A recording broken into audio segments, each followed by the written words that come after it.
Hi, this is Randy Brown from Principles of Divine Purpose.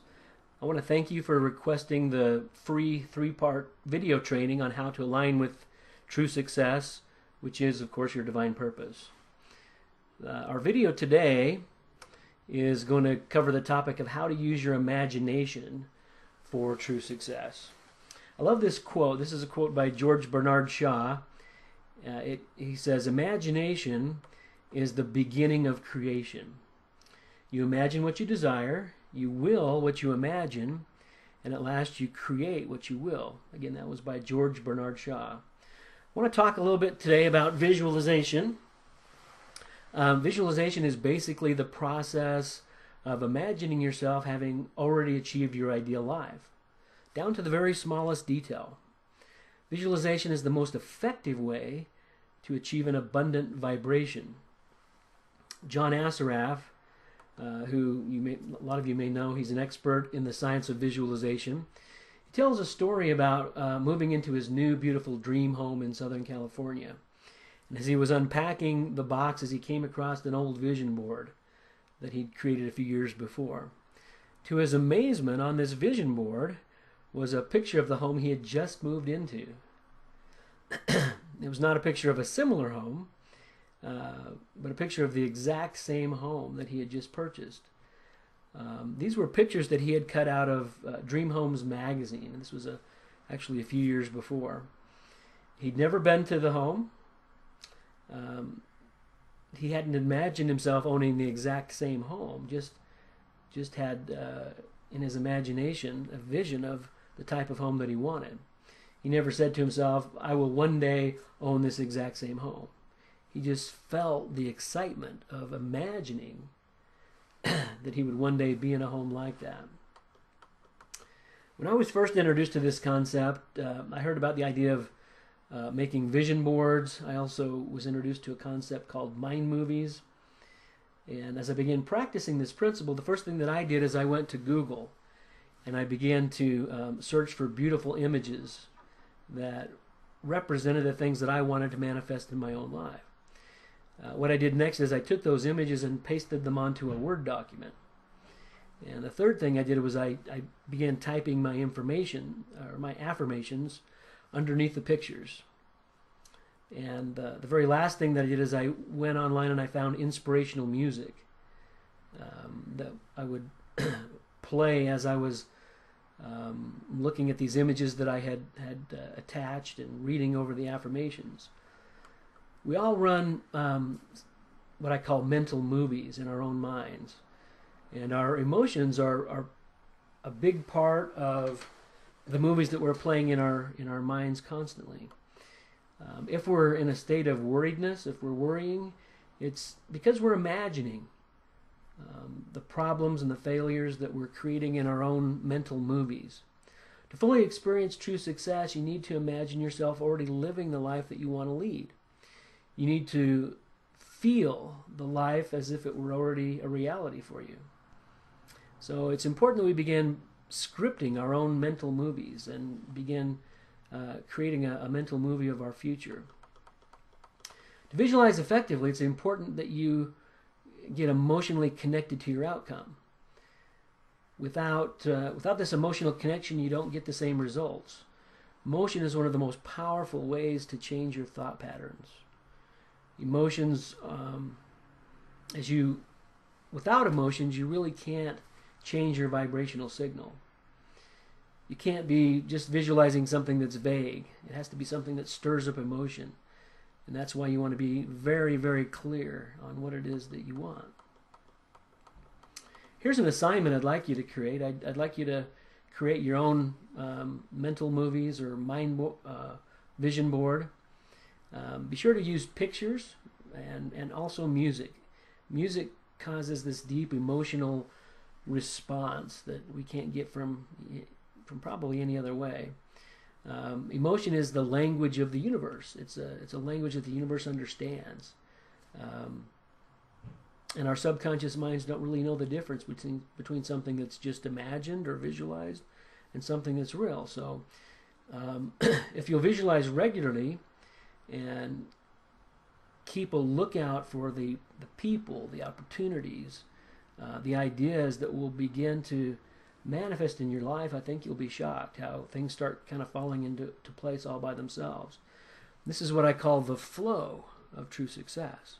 True success isn't something we have to be desperately striving for. It's something we allow to flow, but it begins with this concept of imagination.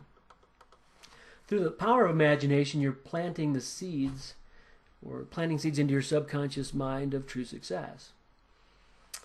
Practicing this principle will put you in a very select group of people. The average person is writing his own movies, but he's only really putting himself as an extra in the wrong type of a movie. But as long as you can't imagine what you really want to create, it's just not going to happen in your life. If you can see it, it can come to pass. But you have to envision the good things before you'll ever see them manifest in your life. If you want to connect to all the blessings and favor of your divine purpose, you need to enlarge your vision. You have to conceive it in your mind and in your heart before you actually will receive it. This is not going to happen if you're only entertaining negative, defeated, and limiting thoughts. So what you keep before your eyes actually does affect you. You're going to produce what you're continually seeing in your mind. If you see victory, success, health, abundance, joy, peace, and happiness, nothing's going to block you from manifesting those types of things in your life. Your divine purpose manifests in your life as you make room for abundance. When I say abundance, I'm not just talking about money. I'm talking abundance of things we just talked about. Abundance of peace, health, joy, love, all the good things of life. Universal laws are designed to keep us increasing and keep us reaching for new heights. This universe that we live in operates by laws. I call them the invisible laws of success. They're laws that are designed to support us in our desires, to create and expand. Our agency is our power to actually make a choice, to choose the life that we want to create. The key word here is create. And because all things are created mentally or spiritually before they manifest in the physical realm. And this is where the role of our creative imagination comes into play. If you don't think you can create an abundant life, it's not because the universe lacks the resources. It's because there's a barrier in your mind. And we'll talk about that more in video 2 and video 3. But for now, I would just want to encourage you to be a visionary. Here's another quote by Albert Einstein. He says, "Imagination is more important than knowledge." Interesting. For knowledge is limited to all we now know and understand, while imagination embraces the entire world. And there will never be, and all there will ever be will be to know and understand. So everything's there for us. It's a matter of our ability to imagine it and conceive of it in our minds. In the financial world, you'll see examples of true visionaries. One was Bill Gates, an amazing visionary. Steve Jobs was a visionary. Walt Disney was a visionary. So you can see true success and divine purpose always are created first in the mind, whether it's financial, social, marital, any form of finding happiness and meaning begins in the mind. So there's really two things that happen when we visualize. Inwardly, we're opening up our power of creation, power of creativity that comes from our subconscious mind. That's why when we combine our affirmations with visualization, as well as with the emotion of music, it's amazing how things begin to happen. The next step after creating your mental movies is, it's a formula that I say it's visualization times emotion times repetition. Another quote here by Jonathan Swift. He says that vision is the art of seeing what is invisible to others. So I've learned a lot about brain chemistry in the last couple of years, and the fact is that we're constantly shaping our own brain chemistry without even realizing it. When you visualize something repeatedly with strong emotion, the repetition of that emotion begins to create new neural pathways in our brains. The strong emotion we associate with an image actually ingrains the image into our brains.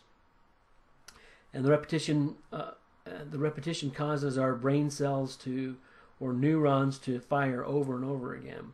This is a scientific way of saying that the more we do something, the easier it becomes for us. And the easier it is for our brains to do it. The universe that God has created is run by an infinite intelligence. Our planet is moving around the sun is orbiting around black holes. There are protons, electrons, quarks, all working together in perfect harmony and perfect order. The intelligence of the universe that we live in responds not only to our thinking, but to our words and to our emotions.